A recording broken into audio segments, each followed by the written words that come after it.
மிதுன ராசிக்காரர்களுக்கு இந்த மாதம் உங்களுக்கு கலவையான பலன்களை தரப்போகிறது. ஆனால் இந்த மாதம் உங்கள் செலவுகள் அதிகரிக்கும். இதை நீங்கள் ஆரம்பத்தில் இருந்தே மனதில் வைத்து உங்கள் பணத்தை எவ்வாறு பயன்படுத்துவது என்பதை முன்கூட்டியே கவனிக்க வேண்டும். இல்லையெனில் நீங்கள் சவால்களை எதிர்கொள்ள வேண்டியிருக்கும். நீங்கள் உங்கள் ஆரோக்கியத்தில் கவனம் செலுத்த வேண்டும் மற்றும் வெளியில் சாப்பிடுவதை தவிர்க்க வேண்டும். நீங்கள் வேலை விஷயங்களில் புத்திசாலித்தனத்தை காட்டுவீர்கள். ஆனால் சில நேரங்களில் அதிக புத்திசாலித்தனத்தை காட்டுவது தீங்கு விளைவிக்கும். எனவே நீங்கள் மிகவும் புத்திசாலித்தனமாக வேலை செய்ய வேண்டும்.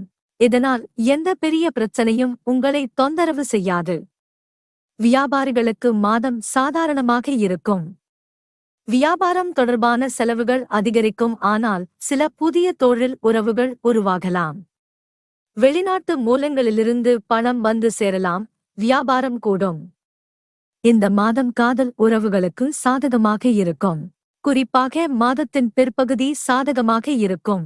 திருமண உறவுகளில் சில பிரச்சனைகளை சந்திக்க நேரிடலாம். உங்கள் ஆக்கிரமிப்பு உங்கள் உறவுகளுக்கு தீங்கு விளைவிக்கும். எனவே நீங்கள் மிகவும் கவனமாக இருக்க வேண்டும்.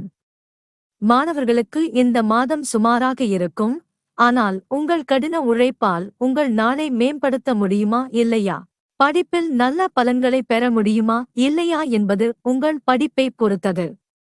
குடும்ப வாழ்க்கையில் பரஸ்பர நல்லிணக்கம் குறையும். இருப்பினும் அன்பு நிலைத்திருக்கும். அது குடும்பத்திற்கு மிகவும் முக்கியமானது. எனவே உங்கள் குடும்பத்தை ஒற்றுமையாக வைத்திருக்க நீங்கள் தொடர்ந்து முயற்சி செய்ய வேண்டும். பரிகாரம்: ஸ்ரீராம் ரக்ஷா ஸ்தோத்திரத்தை தினமும் பாராயணம் செய்ய வேண்டும்.